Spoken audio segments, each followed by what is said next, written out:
Well, let's hope this comes out good. This is my actual first unboxing video. So, Fk8td.com. This is an Rv6 R660. I have not had the privilege until now of seeing one in person. So let's definitely do this unboxing. Ladies and gentlemen, I know that a lot of people like to use razor blades, but there's something that I do that prevents me from getting too far in case of the tape. I take my finger and I squeeze this like this, and I know that I'm not going to cut too far in and possibly damage something that might be on the other side. I try to be as delicate as possible with this stuff. Oh, it looks like there's staples too. All right, so we've got staples and I'm assuming that's because the turbo, yep, that's what I thought. All right, so I'm gonna have to make sure I like quadruple tape this back for my customer because this is actually for a customer. Now, one of the nice things about the Rv6 Turbo that I really like, besides the fact that it has a much bigger housing, okay, is the fact that it uses AN lines and not your standard coolant lines. Let me get a pair of cutters here. And I'm super excited because I haven't had a chance, like I said, to see this turbo in person. And I'll have to make sure I get that on good and tight again later. You know, and I really think they did a really good job with this. I do see why he was talking about the difficulty in doing an anti-surge housing due to the large TD05 center section. This center section looks huge in comparison to the factory one. Now, I like the fact he's got a built-in banjo with a restrictor, that's already there, and that they use an AN line again on the feed. Looks like the return is your standard factory connection return. Nice big wastegate flapper valve. Definitely large for good wastegate control. So minimal opening needed to control boost, which is a problem with some other designs. The biggest thing though, and this is hard to tell this on camera, is how much bigger the volute is. And well, what's the volute? The volute right here on the exhaust, this is your what you call your AR, area over radius. And a larger area over radius, what this does, instead of the, I wish I had a fan blade here, but in a nutshell, let's say this is your exhaust housings over here, right? And we have a tiny AR. So the exhaust is going to hit the exhaust blades on a more perpendicular angle, and it's going to spool up really fast.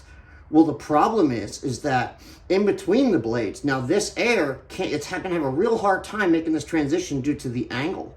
When you bring a bigger AR, or area over radius, we extend that housing out. That air doesn't hit on a dead perpendicular angle. We get more of, I wouldn't say, I'm sorry, perpendicular, what's the, parallel angle. Parallel, and we get a little bit more perpendicular. So the air is allowed to go between the blades better, giving you more exhaust flow.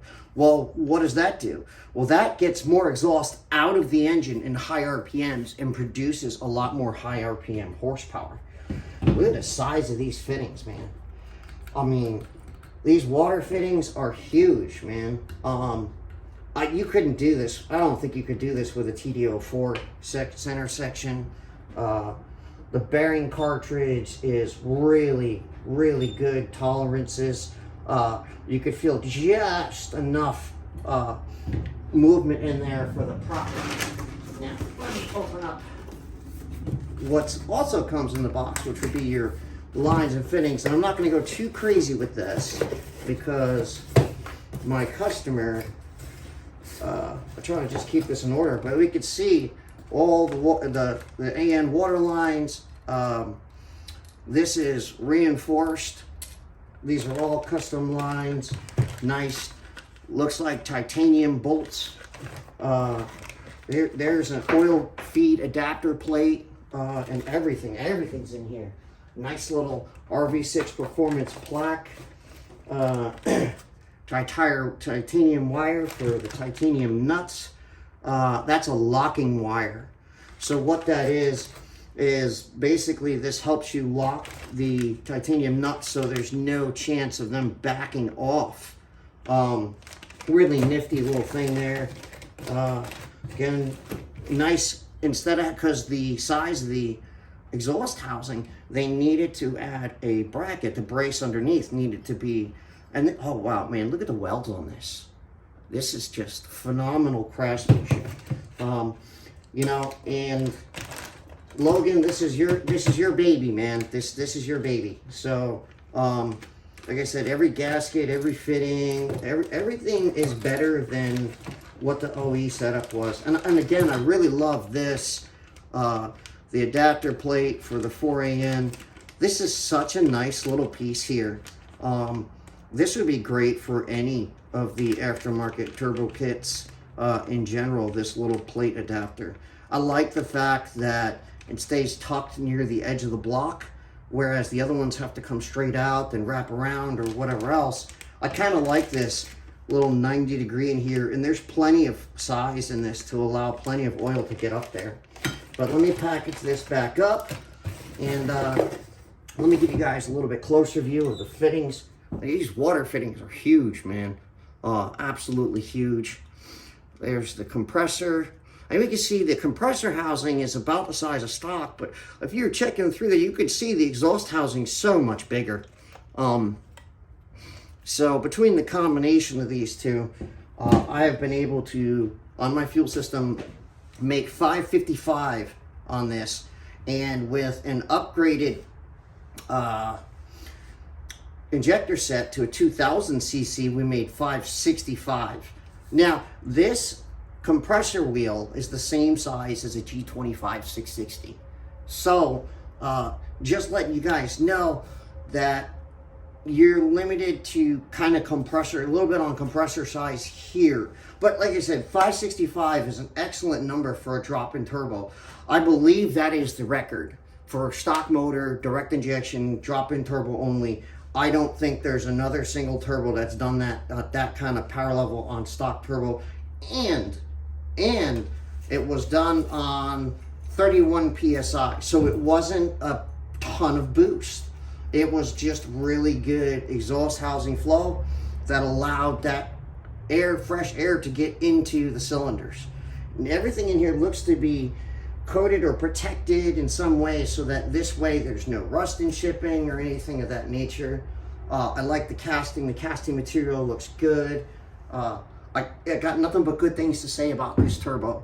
And the bigger TD05 center section, man, means a bigger bearing cartridge, which means it's more durable, and it could, the bigger water inlet outlet, the dual inlet outlet setup here, that I really like too. So if you wanted to, technically you could rearrange these. If you could, I don't know what the clearances are from the block back here, but you could possibly, I don't know if you, well, maybe you couldn't, not sure.